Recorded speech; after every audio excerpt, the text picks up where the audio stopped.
ጾምን በተመለከተ ፋስቲንግን ለሊደርሺፕ ከሳይንቲፊክ አፕሮች ጋር ነው ይሄ የሰራሁት ሪሰርች ነው። በቡዲዝም እምነት ውስጥ ጾም ሊኖር ይችላል አለ። በፍልስፍና ውስጥ ጾም አለ። መጽሐፍ መነኮሳት ይባሉ መጽሐፍት አሉ።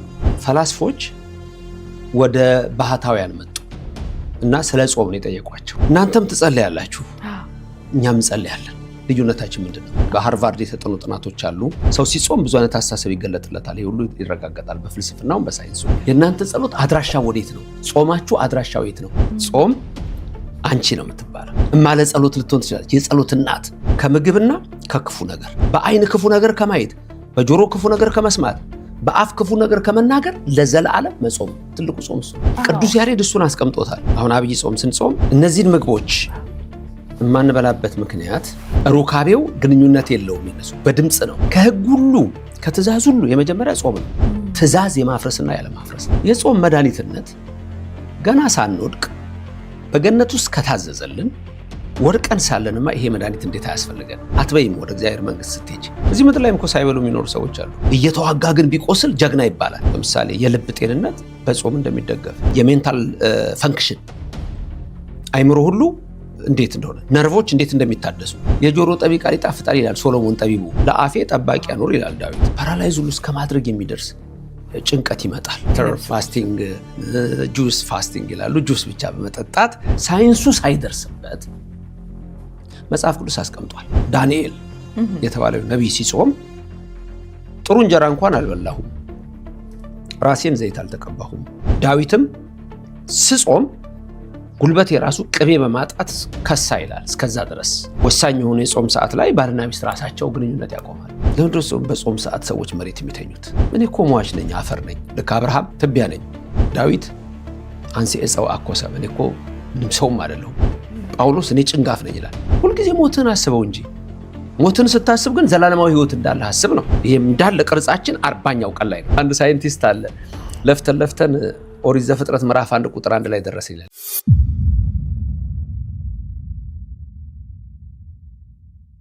ሃዋርድ ያሳተመው እኔ የሰራሁት እንትን ነው።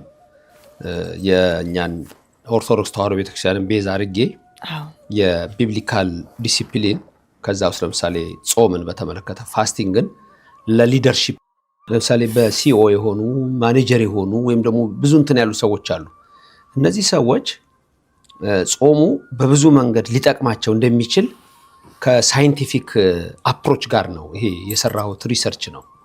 እና እሱ ምንድነው ለምሳሌ በተለያዩ መንገዶች ነው ዲሜንሽንስ የምንላቸው። በተለያዩ መንገድ ለምሳሌ ሳይኮሎጂካል ሊሆን ይችላል፣ ሜንታል ይሆናል፣ ፊዚካል ይሆናል፣ ኢሞሽናል ይሆናል፣ ስፒሪቹዋል ይሆናል። እና በእነዚህ መንገዶች ሁሉ ጾም እንዴት ጥቅም እንዳለው ነው። እና ሪሰርቹ እሱ ላይ ያለው መጀመሪያ በተለያዩ እምነቶች ውስጥ ጾም አለ። በቡዲዝም እምነት ውስጥ ጾም ሊኖር ይችላል አለ። በእስልምና እምነት ውስጥ ጾም ሊኖር ይችላል አለ። በክርስቲያን በተባለው ውስጥ አለ። በሁሉም ዘንድ ጾም አለ። ሌላ ቀርቶ በፍልስፍና ውስጥ ጾም አለ። ጾም ይጾማሉ። በእኛ እንደውም የጥንት መጽሐፍ ላይ አንድ እንትን አለ። የመጽሐፍ መነኮሳት ይባሉ መጽሐፍት አሉ። እንደ አረጋዊ መንፈሳዊ፣ ፍልክሲዩስ እንደዚህ የሚሉ መጽሐፎች አሉን እኛ። እነዚህ ላይ ከተጻፈው አንዱ ፈላስፎች ወደ ባህታውያን መጡ እና ስለ ጾም ነው የጠየቋቸው። እናንተም ትጸልያላችሁ፣ እኛም እንጸልያለን። ልዩነታችን ምንድነው? ምንድነው ልዩነቱ?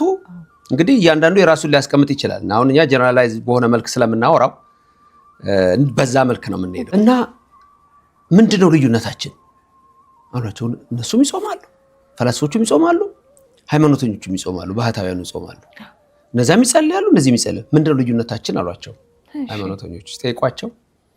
እነሱም እንደሚሏቸው እንግዲህ ዋናው ምንድነው የጸሎቱና የጾሙ ጥቅም በምን መንገድ ነው የሚለው ነው የሚለየው። ስለዚህ እነዚህ ናቸው። ልክ ነው። ፈላስፎች ሰውነታቸውን ለማጥራት ይጾማሉ። ለማጥራት ለምሳሌ በአሁኑ ሰዓት ሳይንቲፊክሊ ጾም በጣም ጥቅም አለው ስለሚባል መጥቷል። አሁን በጣም እየጎላ ነው የመጣው። ጥናትም ተደርጉበታል። በተለይ አውሮፓ ውስጥ የተጠኑ ጥናቶች አሉ። በሃርቫርድ የተጠኑ ጥናቶች አሉ። እነ ፕሮፌሰር ሮበርት ፑትናም የጀመሯቸው የሶሻል ካፒታል አለ። እንዴት ነው ሰው በዛ መንገድ የሚጠቀመው የሚለውና ስለ ጾም ተደርድሯልና የነዚህን መልስ እንገርሽና ወደዛኛው ልሂድ። እናንተ ሰውነታችሁን ለማጥራት ነው፣ ለሰውነታችሁ ነው የምትጾሙት። ዕውቀትም ጥበብም እንዲገለጽላችሁ ለማሰብ ነው ያንን የምታደርጉት። ሰው ሲጾም ብዙ አይነት አስተሳሰብ ይገለጥለታል። ይሄ ሁሉ ይረጋገጣል በፍልስፍናውም በሳይንሱ።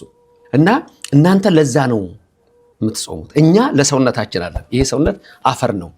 የእናንተ ጸሎት አድራሻ ወዴት ነው? ጾማችሁ አድራሻው የት ነው? ይሄኛ አድራሻ አለው።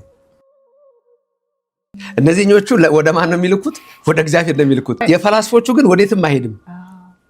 አድራሻው የት ነው? እዚህ ጋር ነው። ሰውነት ማጥራት ነው። ዕውቀት ለመፈላሰፍ የሚጠቅም አይነት ነገር ነው። ያንን ነው የሚያደርጉት። እና ጾም ከጾታን ጀምር በእኛ እምነት የሴት አንቀጽ ነው።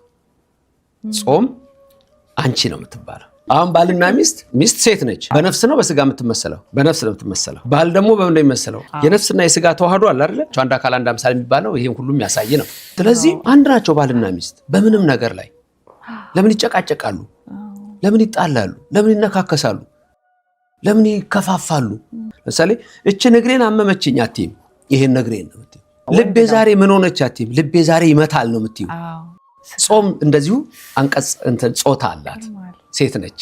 የማ እናት ነች፣ የማ እህት ነች የሚለውን ሁሉ በእኛ ይዘረዘራል። እማለ ጸሎት ልትሆን ትችላለች፣ የጸሎት እናት።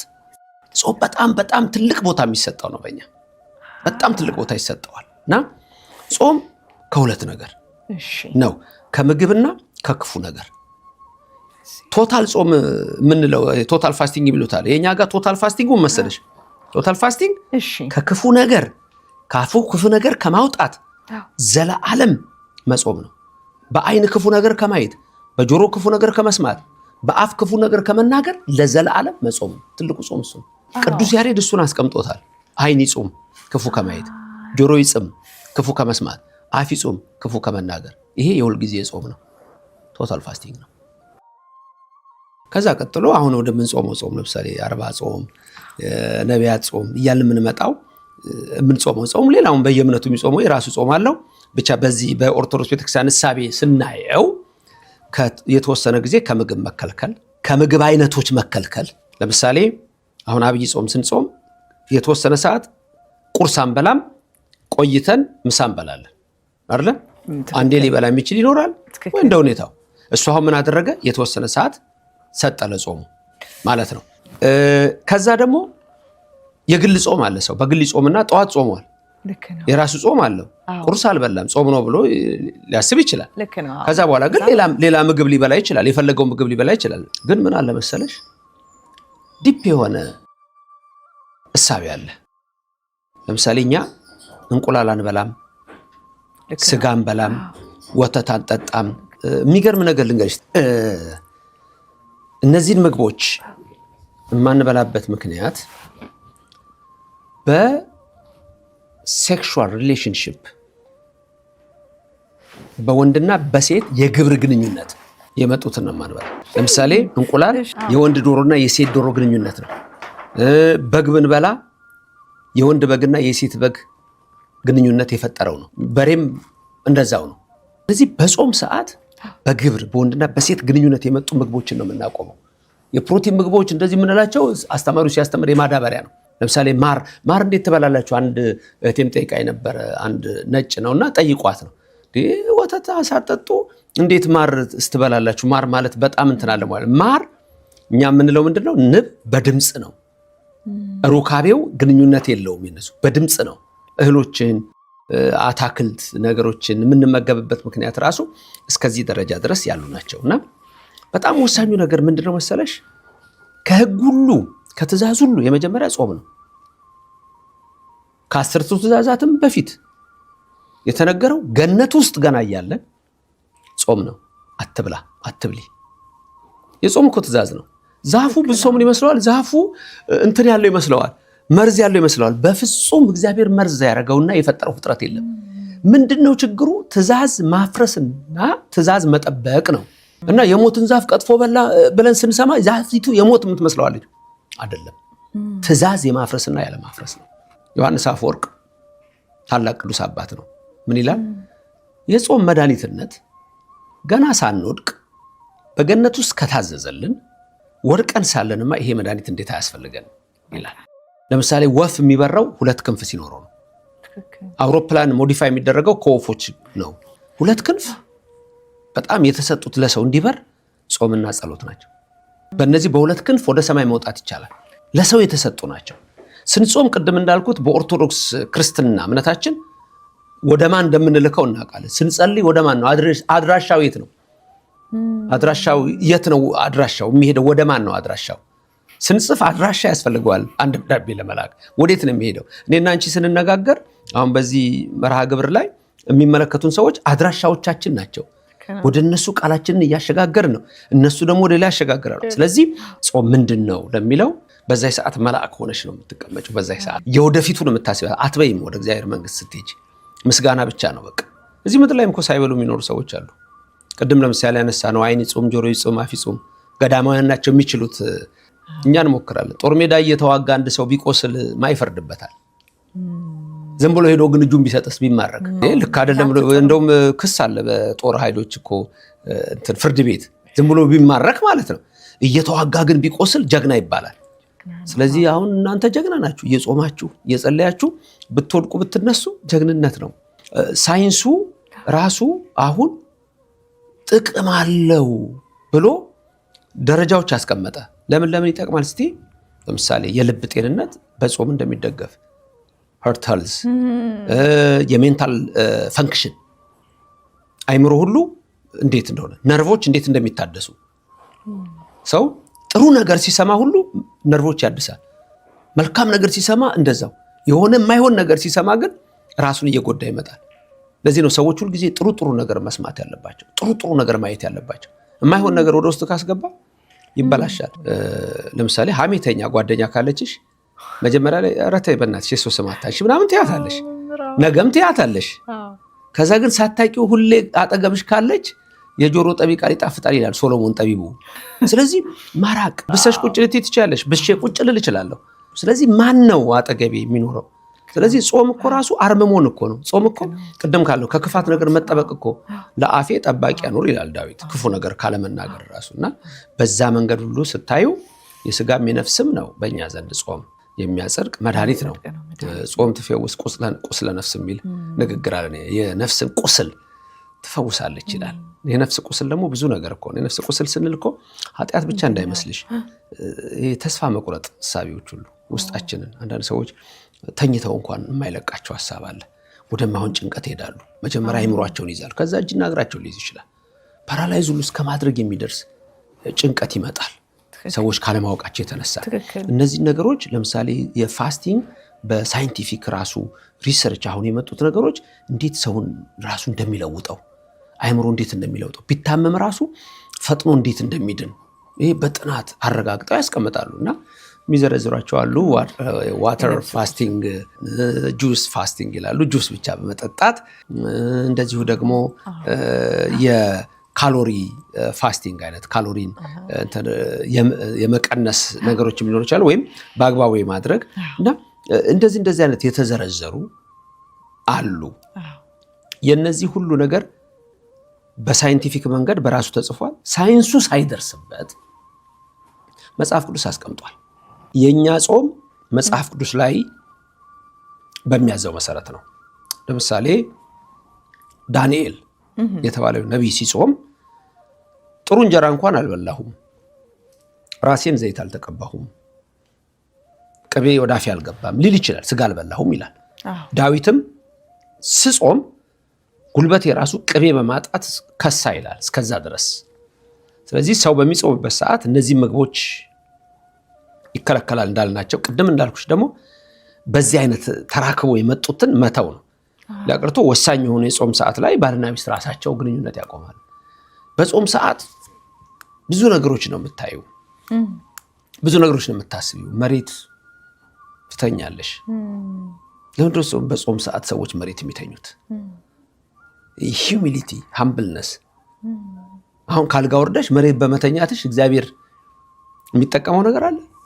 አንቺ ነሽ የምትጠቀመው እኔ ነኝ የምትጠቀመው እኛን የምንጠቀመው ምንድነው መሬት መውደቃችን ጾም እየጾምን መሬት ሰዎች የሚተኙት እሺ እኔ እኮ ሟች ነኝ አፈር ነኝ ልክ አብርሃም ትቢያ ነኝ ዳዊት አንሲ እፀው አኮሰብ እኔ እኮ ምንም ሰውም አይደለሁም ጳውሎስ እኔ ጭንጋፍ ነኝ ይላል አብርሃም አፈር ነኝ ይላል ማለት ወደ መቃብር መቅረብ ነው አየሽ መሬት ሲተኛ ሰው አይሹ እግዚአብሔርን የበላይ ማድረግ ነው ኦሰብ ተዘከረ ለተሞተ ከሚላል አንተ ሰው ሆይ ሁሉ ጊዜ ሞትን አስበው እንጂ ሞትን ስታስብ ግን ዘላለማዊ ህይወት እንዳለ አስብ ነው ያ ዘላለማዊ ህይወት ለመውረስ ነው ጾማችን ስለዚህ የመታዘዝ ምልክት ነው ምን ያህል ንጽህናን ምን ያህል ወደ እግዚአብሔር መቅረብን የሚያሳዩ የቤተክርስቲያን ስርዓቶች ናቸው እነዚህና በዚህ መንገድ ነው ሰው ሲጾም ከሁሉም ነገር ተከልክሎ ይጾማል የኛ ጾም ኦርቶዶክስ ጾም መጽሐፍ ቅዱሱ በሚያዘው መሰረት አበው ስርዓት በሰሩት መሰረት በዛ መሰረት ይሄድን በተለይ 7 አጽዋማት ነው ያሉንኛ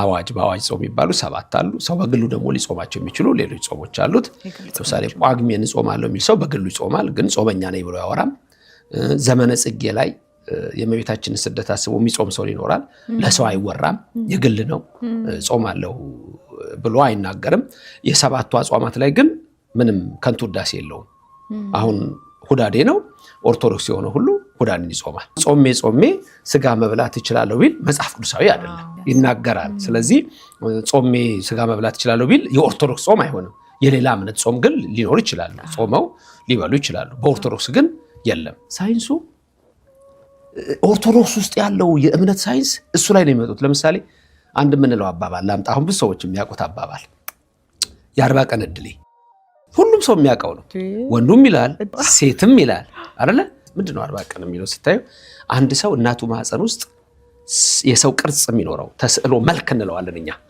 ቅርጽ የሚይዘው 40ኛው ቀን ላይ ነው አንድ ባልና ሚስት ግንኙነት አድርገው 40ኛው ቀን ላይ ሙሉ የሰውን ቅርጽ ይዛል ፎርም ይሆናል ይሄም እንዳለ ቅርጻችን 40ኛው ቀን ላይ ነው ሳይንስ 38ኛ ቀን ላይ ነው የሚለው እንዴት ቅርብ እንደሆነ ተመልከቺ ሁለቷን ጨምረው ደግሞ 40 እንደሚሉ ተስፋ አደርጋለሁ እንደሱ ነው አንድ ሳይንቲስት አለ ለፍተን ኦሪት ዘፍጥረት ምዕራፍ 1 ቁጥር 1 ላይ ደረሰ ይላል የመጀመሪያው የመጽሐፍ ቅዱስ ጥቅስ ላይ ደረሰን ይላል እና ዘፍጥረት ምዕራፍ 1 ቁጥር 1 እንትን የሚል ነው በቀዳሚ ገብረ እግዚአብሔር ሰማየ ወምድረ ይላል በግዕዙ በአማርኛው በቀዳሚ በመጀመሪያ እግዚአብሔር ሰማይና ምድርን ሰራ አሁን ይሄኛው ሳይንስ ምንድነው የሚለው ሳይንስ ማለት ስፔስ እና ታይም ነው ብዙዎቹ የሚጽፉት ስቴፈን ሆኪንስ ሁሉ ይሄ መጽሐፍ አለው ታይም ኤንድ ስፔስ የሚል አለው እና ያንን ስትመለከቺው ለምሳሌ ስፔስ ታይም የሚሉትን እዚህ ጥቅስ ላይ ታገኛለሽ in the beginning የሚለውን በቀዳሚ ገብረ እግዚአብሔር በመጀመሪያ ሰማይና ምድርን ሰራ የሚለውን በመጀመሪያ የሚለው በቀዳሚ የሚለው ግዕዙ በመጀመሪያ የሚለው አማርኛው in the beginning የሚለው እንግሊዘኛው ታይም ነው beginning ታይም ነው በመጀመሪያ ማለት ታይም ነው ቀዳሚ ማለት ታይም ነው ታይም ከዛ God created the heavens and earth ይላል ሰማይና ምድርን ሰማይ ስፔስ ነው earth ደግሞ ማተር ነው ስለዚህ ሳይንስ ስፔስ ታይም ማተር ነው እና ሳይንቲስቶቹ አሉ ብዙዎች የሚያምኑና በቃ ኮኛ ለፍተን እኮ ዘፍጥረት ምዕራፍ 1 ቁጥር 1 ነው እንደርሰዋል ስፔስ ታይም ማተር ነው እና ሳይንሱ 38ኛ ቀን ላይ ሰው ይሆናል ይላል እኛ የ40 ቀን እንላለን ስለዚህ ምግቡንም የሚገርምሽ ከስጋ ከወተት መከልከል እንዴት ጥቅም እንዳለው ለሰውነት እንዴት ከፍተኛ ጥቅም እንዳለው በደንብ ተደርጎ ተቀምጦ ሄዶ እዛው መጽሐፍ ቅዱስ ውስጥ ነው የሚገባውና በተለይ ደግሞ የኦርቶዶክስ እምነትን ስናየው በጣም አንድ ላይ እጅግ ፊት የሚያደርግ የሚገጥም ነገር ሆኖ አየዋለሁ